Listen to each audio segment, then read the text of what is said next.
because you're so focused on theater, you know, or whatever you want to be focused on. What was the first part of the question, Randy?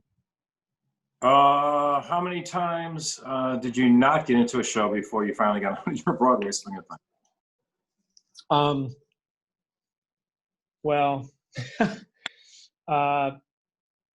I can't remember how many shows I auditioned for when I first came to New York. I'm sure I auditioned for a bunch, but when I auditioned for the tour of My One and Only that went over to Europe, that was my first New York job. It's the first job I got in New York.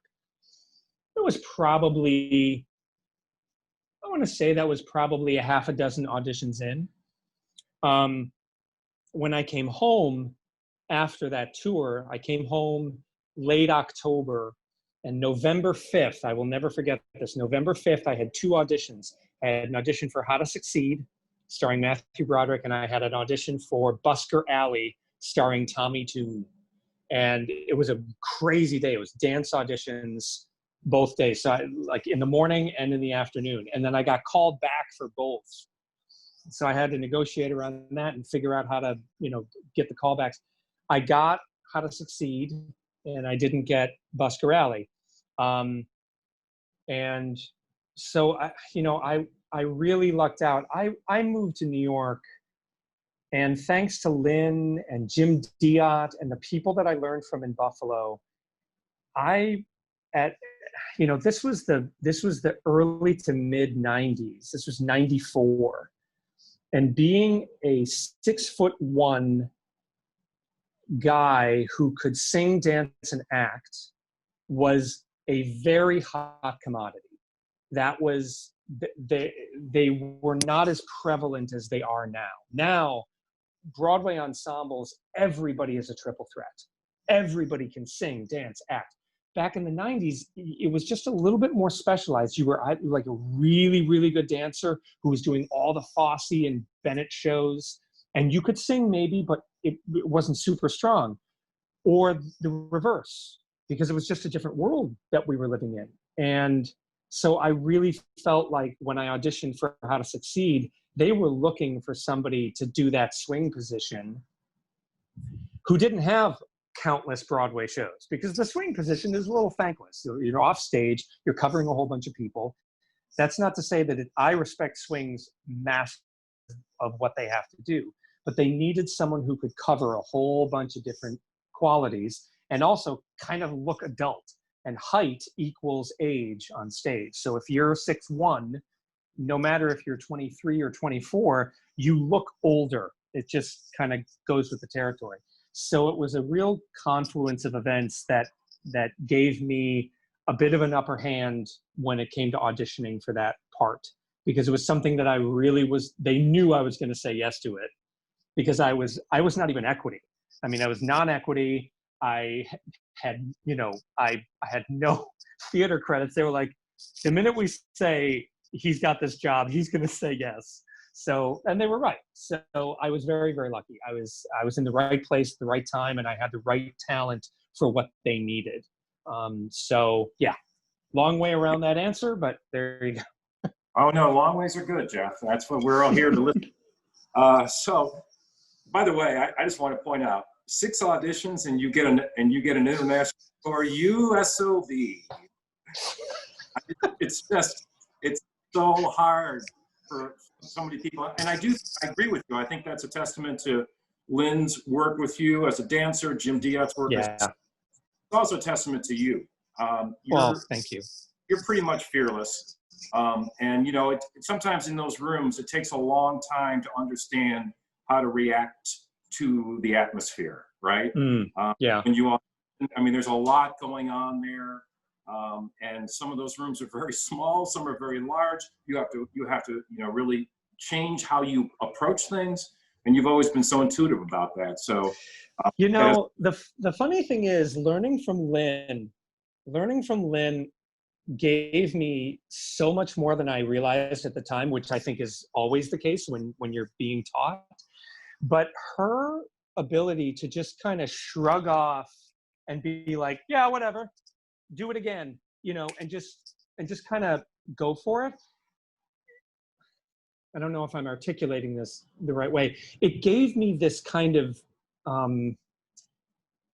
confidence in myself that when I walked into a room, I kind of went in there with like, well, yeah, you should definitely be interested in me because I'm really good. which is really weird because I fly between great confidence and great insecurity, right? I think a lot of artists do. I think most of us do.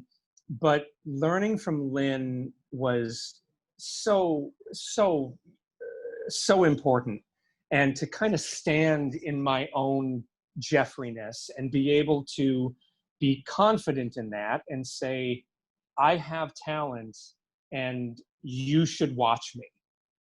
And to prove to them that I was worth watching. I think there are these one-nighter concerts that we do in New York, and I've done a bunch of them. There are these concerts at Town Hall, and you rehearse for a week, and then it's a one-shot deal.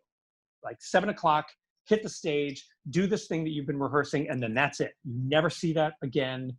And there are some actors who thrive in that environment where they know that they've only got one time to do this and they're not going to screw it up.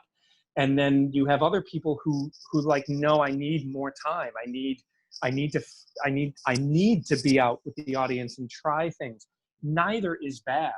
Both are the type of artists that it takes to create this business. But I found very early on that I was really good. I was part of the former group, where if I knew that Susan Stroman was out in the audience, that made me just take it to another level, because I wanted to prove to her, I wanted to make her watch me, or whoever it was, Wayne Salento, or anyone. And that has definitely held me in good stead. So, and I really do give credit to Jim Diot and Lynn for building that in me, and helping me feel as though I had something to offer. Just one more question on the audition, Todd, move on to something else. When you auditioned for How to Succeed, did you get that audition through an agent or an open audition? I think you've talked about that, so I think we know that it was through an open audition. But also, if you are an up-and-coming actor, what is the best way to eventually end up on Broadway as an actor? Boy, if you have that, Jeff, it's worth a lot of money. I know. My master class will be online for $500 a piece. No. It goes into what I tell my students. Every person has a different path. And my students a lot get caught up in the comparison game. Oh, she did this and she and I went to school together and now she's doing this and I feel like I should. No. Everyone has their own path and everyone achieves their milestones at the rate that they are supposed to. I definitely compared myself at an early age to many of my friends who one of my best friends, Sean Greenan, I compared myself to him all the time and was always like, I don't have what he has, and lamented that. And what it prevented me from realizing is all the things that I did have. And so there is no one true path to Broadway. I believe what you have to do is train and follow your passion. Follow what art is drawing you to. And try to learn from really good people. Try to find people who are, Jim Diot always said, if you're gonna have someone to look up to, and you wanna be a singer, look up to the best singer. Let that be your standard. Let that be the bar that you will not rest until you reach. And that was Fred Astaire for me. I wanted to be as good as Fred Astaire. I wanted to, that was my bar. That was what was good. That was what was like, okay, that's where I want to be. And that made me work and train and dedicate myself to trying to be that. some would say to an obsessive degree, but ultimately what it did is it gave me kind of a barometer, right? And I think that that's important. I think that finding those artists out there who you admire, go to them, not literally, maybe literally if you know them, but, you know, research them, try to analyze what it is about them that makes you drawn to them, and then try to emulate whatever it is. That you don't have to copy them, although I think a little bit of mimicry and a little bit of that can help in the learning process, because I certainly learned how to be a charismatic performer watching a ton of Fred Astaire movies and Gene Kelly and Donald O'Connor, and I stole from them like crazy. And that helped build what then became my persona. And then I added my own things to it. And then I learned from other performers, watching them, learning from Peter Sham, learning from you, Randy, learning from Norm, Steve Daddiaco, drawing from all of these different sources and going, well, who am I? And then you become, you start to craft who you are and sculpt who you are. So yeah, that's kind of that. Yeah, no, and I think that's really great advice. I think we all fall into that game of, well, look what they've done at their stage in their career, and look what I've done, and why haven't I done what I've done, what they've done? You know, and maybe if you're a lawyer or something, you can have that question, but there's a certain amount of knowledge that you can attain if you work at it. But the knowledge that actors have is themselves. And so that's really hard to quantify, unlike many other jobs. Here's a question about when and how did you begin your love with Astaire?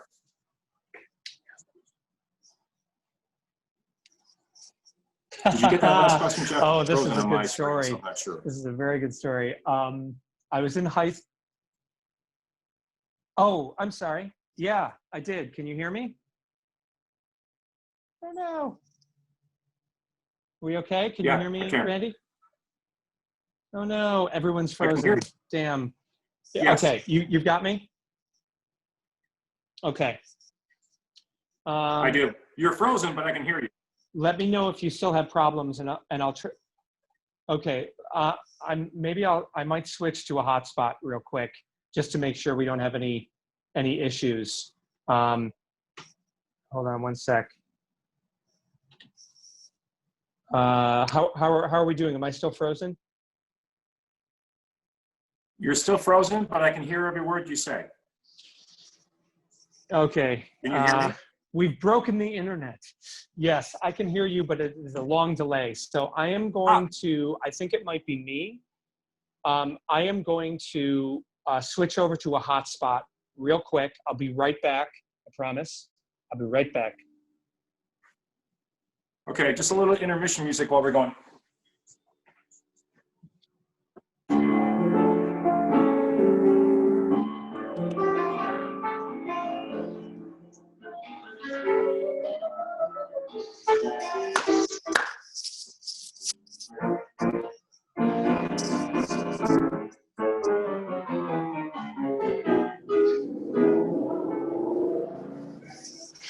Okay, you got me back? Just filling in. Yep. That's awesome. Okay. So my experience with Astaire, I was in high school, and this is so random or weird. When I was a young child, I had scarlet fever. And when I was doing my senior high school musical of My One and Only, I somehow got scarlet fever again.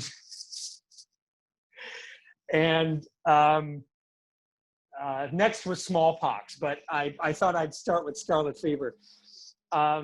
and I had to stay home for the day.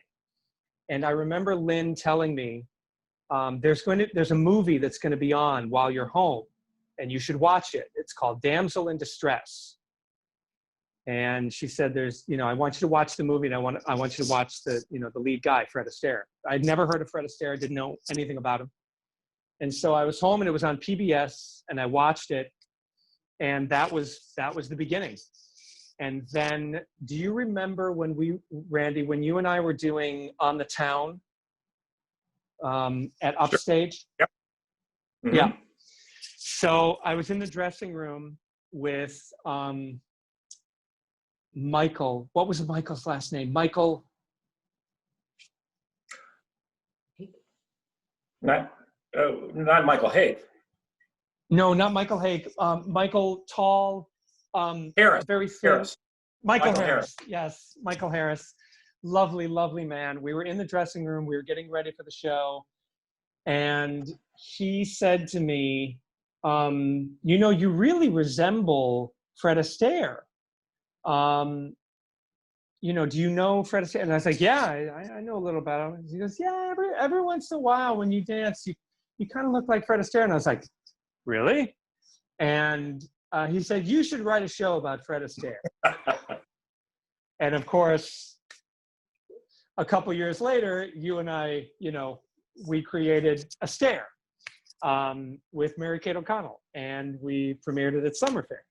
And so that's how that all went. So it all started with Scarlet Fever, which is not a sentence that a lot of people say, ever. Unless you're talking about the Velveteen Red. Well, yeah. And it's not a term that you usually say right around the name Fred Astaire. So yes, that's very interesting. So another question, has there been any chatter? I'm going to read this question a little bit better. Has there been any chatter as it relates to how actors and crew will do their work once theater starts to open up, i.e. being close to each other on and backstage, let alone the audience? Has there been any chatter might be the understatement of the year.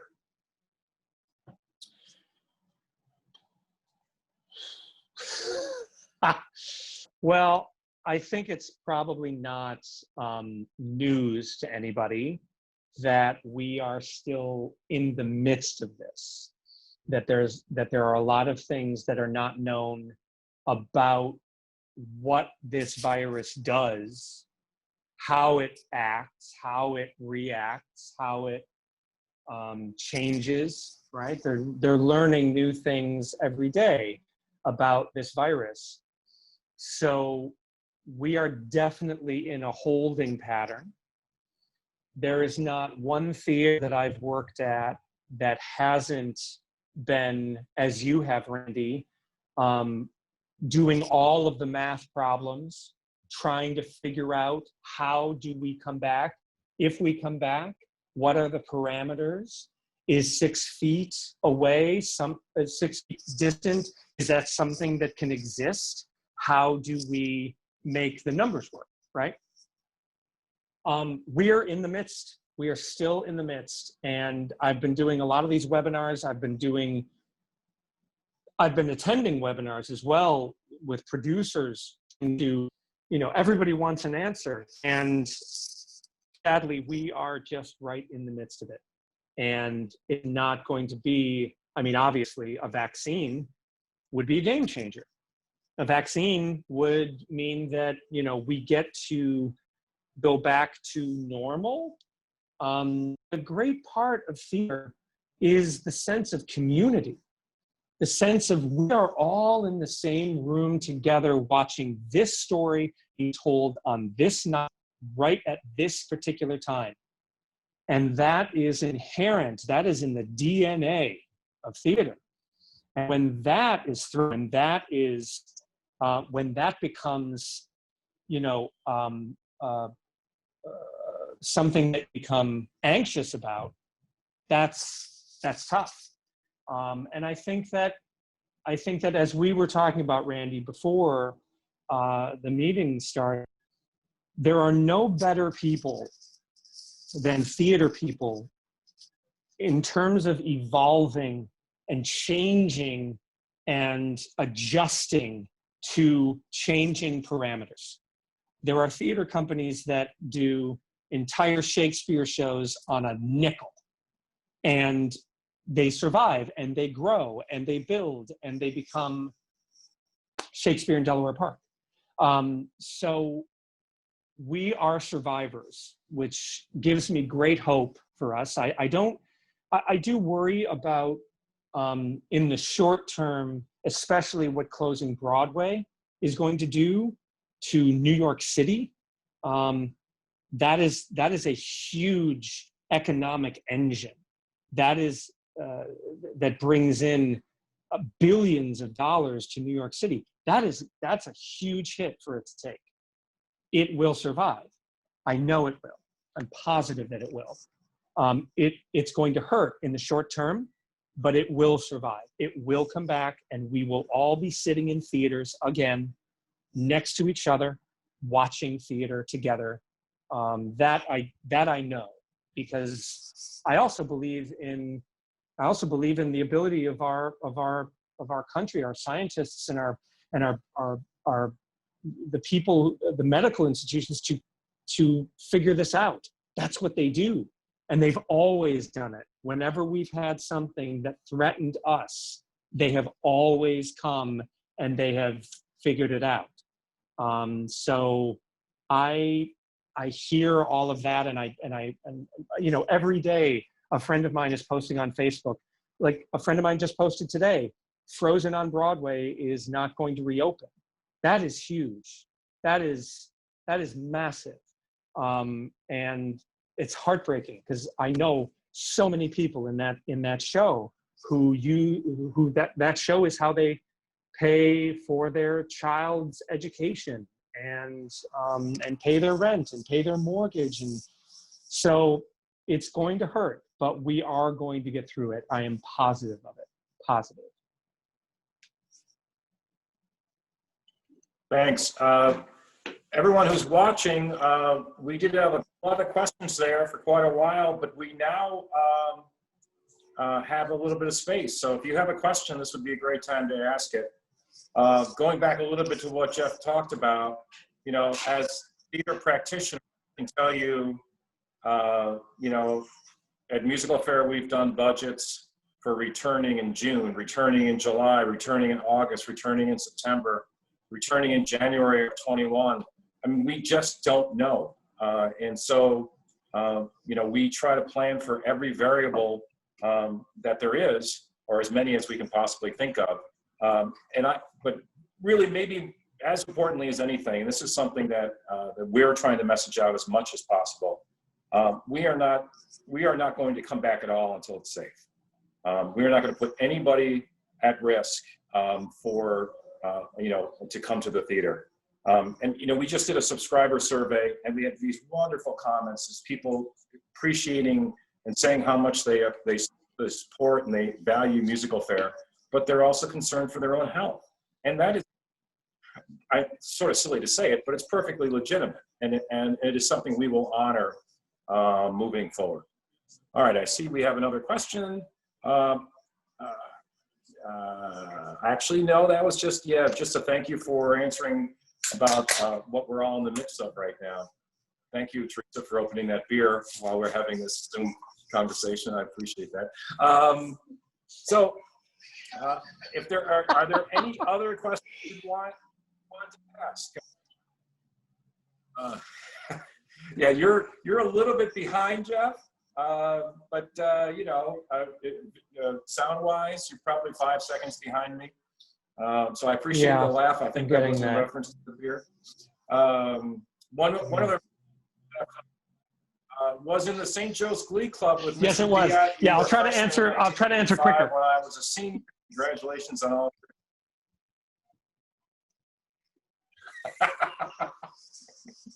Oh, here we go. Thanks a lot for aging me. Now everybody can do the math. This is a very important question from.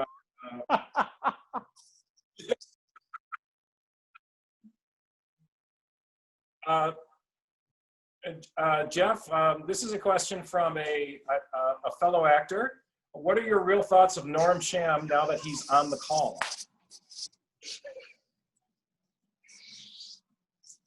Norm Sham is a hack. Anything funny he's ever done, he learned from me. Okay, he is. No, I will say very, very strongly. I think that there's a really, really good chance that I would not have gotten into the cast of The Producers if it was not for Norm Sham, Steve Daddiaco, Randy Kramer, and Peter Sham. I'm near positive of that, because the four of you, and Norm, of all the four, Norm was the one who I became closest with. Why am I talking like in the third person, Norm? You're right here. You guys taught me very early on, if I don't have something really funny to say, I should keep my mouth shut. And I learned that, and I think it helped me craft my comedy.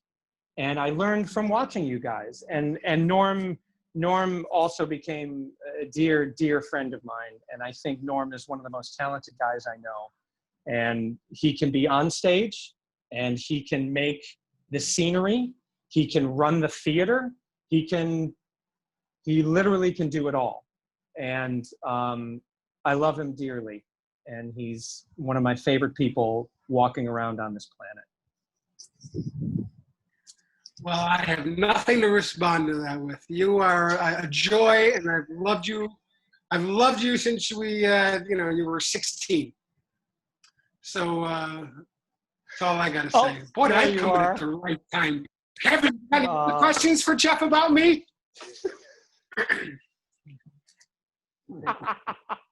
All right, hi, Norm, Jeffrey. That was the first one. Oh my gosh, I'm going mute. Jeff, here's another question. Well, one answer to a question, then I'll ask you the question. Dancing in the Dark is not touring anywhere. It was one of their favorite shows. Thank you very much for that. We would love it to tour all over. Jeff, when in a Broadway show, is it normal to have a day job to work before call time, or does the show provide enough?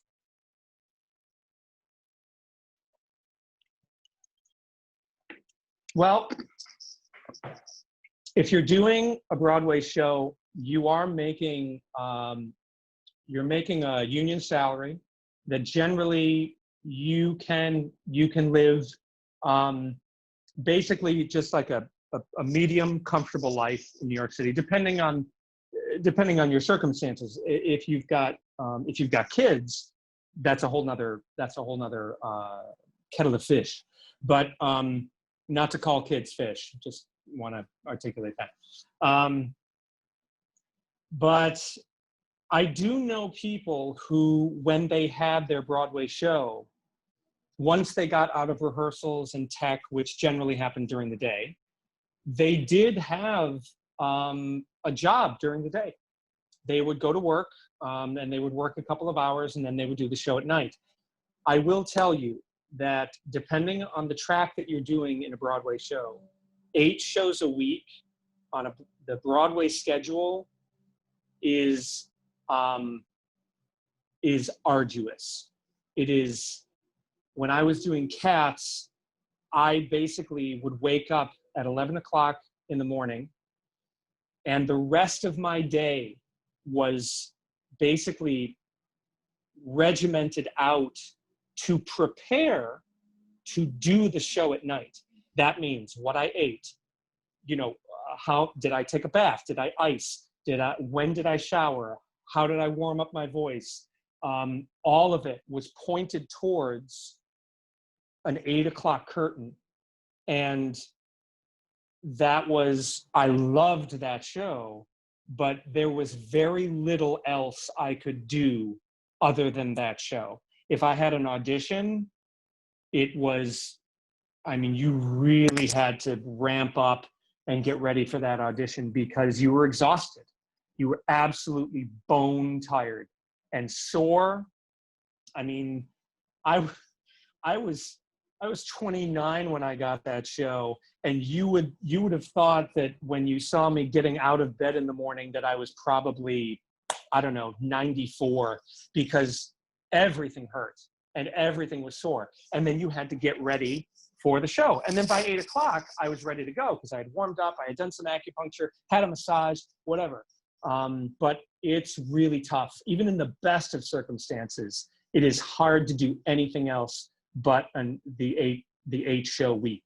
So when you go to see those Broadway shows, know that those performers are putting everything they have into those shows, physically, mentally, emotionally. So. That's amazing. That's great. Hey, Jeff, we're just about at the time when we were going to stop.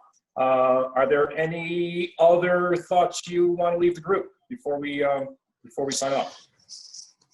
Well, what I would say is in this time, obviously, everyone is feeling the hit of this in different ways. And the thing that I think gets us through this is compassion. I think looking at your neighbor and thinking, well, I want to make sure that they're okay. Or the person who works in the same office as you, I want to make sure that they're okay. That is the kind of thing that's going to help us get through this faster and better than, you know, I believe that the leadership of our state has been great. I feel as though Cuomo has been very meted, and I certainly don't, this is certainly not a political discussion, but I believe that having a sense of compassion for other people is really important. And that's what's also going to help us with the theaters in our community. Having a sense of looking out for them is going to be beneficial. And we may not be able, you know, we may not all be able to help them out right now. We might be like, you know what, I gotta solidify everything before I can do that kind of work. But ultimately, when we come back from this, and we will come back from this, I think we're going to appreciate each other and being with each other and laughing with each other and clapping with each other so much more. I mean, I miss people so much. I mean, I'm lucky right now to be living with my girlfriend and her parents down in Jacksonville. And we do have a little sense of community here, which is great. But I miss the exchange with my friends, and I miss my family, and I miss being in the same room with them. And I know that when we come back from this, we're all going to appreciate that more. We're all going to hug just that a little bit harder. We might laugh a little bit more, and we might even cry a little bit more. But what I think the thing that we should take away from all of this is that we really, really need each other. We need each other so much.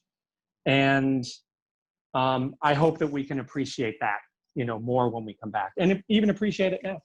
So for everybody who's on here, I truly, truly hope that your families, your friends are all healthy, and that if they haven't been healthy, that they are on their way to healthy. My heart goes out to you if you have lost someone in this situation. I send you all the love in the world. We need each other, and I appreciate you all spending some time with me and Randy here for Musical Fair. Thanks, Jeff. You know, that was beautifully put. And a couple of things come to mind as you were saying that. I've forgotten how much I really miss the sound of laughter in a theater. It's just an incredible thing. Yep. Yeah, that's really something. And the other thought I had was, hey, Maggie, you raised a really good guy. Thanks for being with us. Appreciate it. I love you, Mom. Thanks, everybody. Stay safe. Unmute everybody. Thank you. Thank you. Thank you. Thank you. Thank you. Good job, everybody. Yeah. Scrolling through A big everywhere. thank you from out in the Denver wave. Enjoy. Yay. Thanks, everybody. Thank you, Jeff. Bye. Goodbye. Bye. Bye. Bye. Move that.